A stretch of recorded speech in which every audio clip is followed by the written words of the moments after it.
क्योंकि माफिया पर हाथ डालने की औकात है ना इन लोगों में। ये जो आईएएस और आईपीएस हैं बिहार के, ये लोग मर्दाना कमजोरी के शिकार हो गए। मर्दाना कमजोरी। जब मुख्यमंत्री के सामने एकदम भींगी बिल्ली बन जाते हैं। भींगी बिल्ली मैंने बहुत सीनियर आईएएस आईपीएस सबको देखा है, मुख्य सचिव रैंक के लोगों को देखा है, डीजीपी रैंक के लोगों को देखा है। होंगे 99% जो आईएएस आईपीएस हैं वो या तो मतलब भ्रष्ट हैं या बिल्कुल नपुंसक हैं। कोई भोजपुरी फिल्म के पावर स्टार बन रहे हैं, वो भी टिकट के लिए छटपटा रहे हैं। कोई तो जो मुख्यमंत्री हैं पलटू राम, वो माफिया डॉन अनंत सिंह के चपरासी बने हुए हैं। या मतलब आईएएस और आईपीएस लोग तो मुझे लगता है एकदम छुट्टा सांड बन के घूम रहे हैं। क्या हो गया कि आप जिलाधिकारी हैं पटना के, आप अनंत सिंह पर राष्ट्रीय सुरक्षा कानून लगा दीजिए एनएसए, तो हो सकता है डीएम साहब अपने टेबल के नीचे डूब के नजर आए।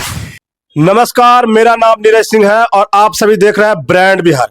अभी मैं बिहार की राजधानी पटना में मौजूद हूं और हमारे साथ पूर्व आईपीएस अमिताभ दास सर मौजूद हैं।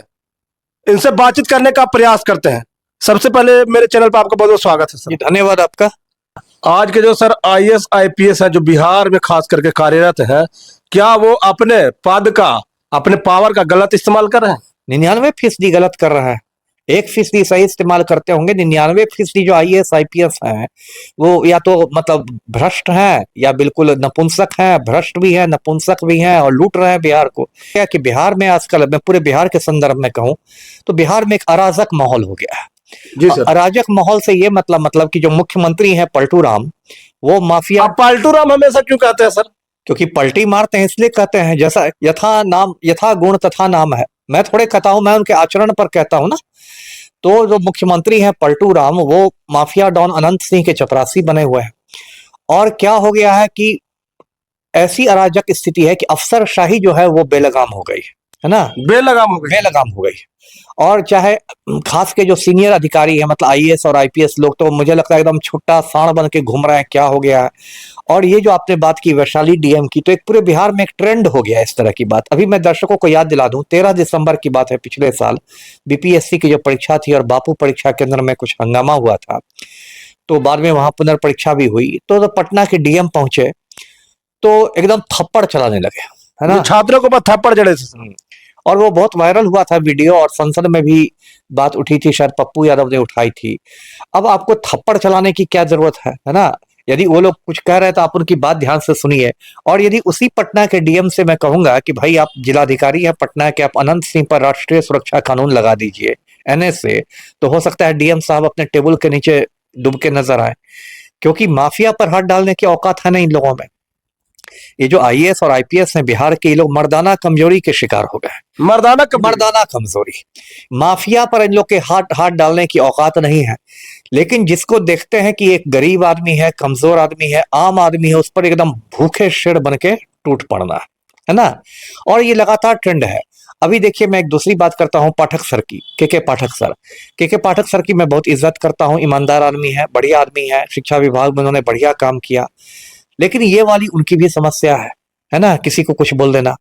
मैं उनका एक यूट्यूब पर वीडियो देख रहा था, एक स्कूल में इंस्पेक्शन में गए थे। अब वो स्कूल का प्रिंसिपल है, उससे वो इडियट करके बात कर रहे हैं। कितनी गलत बात है। मान लीजिए प्रिंसिपल साहब ने कोई गलती कर दी तो आप उनको अलग से चैम्बर में ले जाकर समझा सकते थे। अब आप बच्चों के सामने किसी प्रिंसिपल को आप इडियट बोल दीजिएगा तो फिर प्रिंसिपल की क्या इज्जत बचेगी। आप तो कार में बैठ के चल देंगे, लेकिन कल से वो बच्चे प्रिंसिपल की क्या सुनेंगे, उसका प्रिंसिपल का नाम ही पड़ जाएगा इडियट प्रिंसिपल, है ना।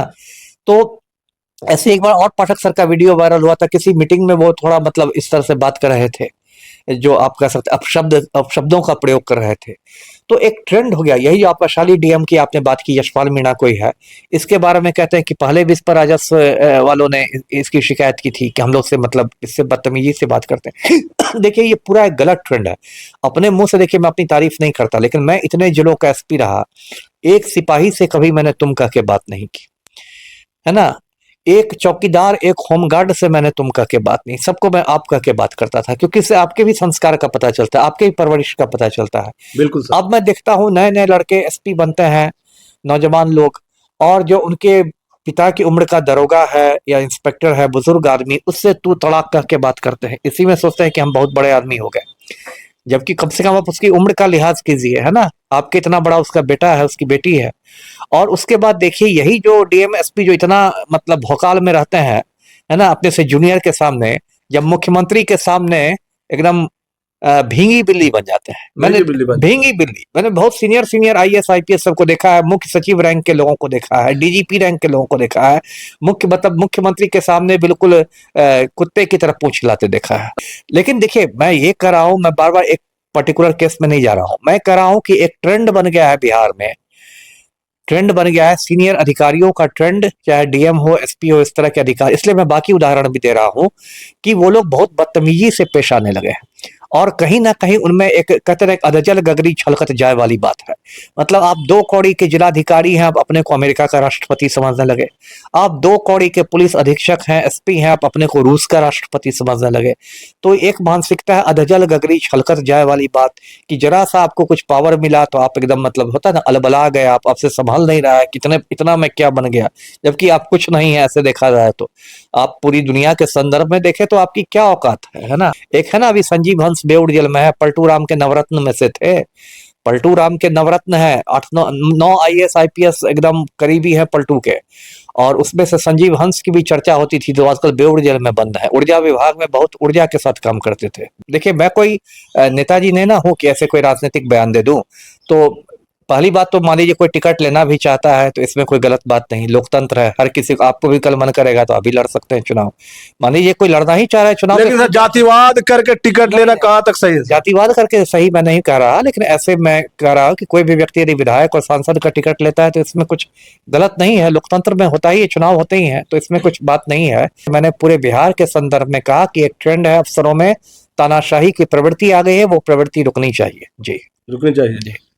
और बिहार में मैंने फिर कहा, जो वही दोहराता हूं कि बहुत हर चीज को जातीय चश्मे से देखा जाता है, और ऐसा इसमें ये सही हो भी सकता है, नहीं भी हो सकता है, इस पर मैंने एक्चुअली उतना अध्ययन किया नहीं है जो आप पूछ रहे हैं। जीत सत्य की होनी चाहिए और जो सच्चाई है उसकी जीत होनी चाहिए, सत्य में जयते, है ना, हम लोग के देश का ये मोटो है हिंदुस्तान का, सत्य में जयते, सत्य की जीत होती है, सत्य की जीत होगी।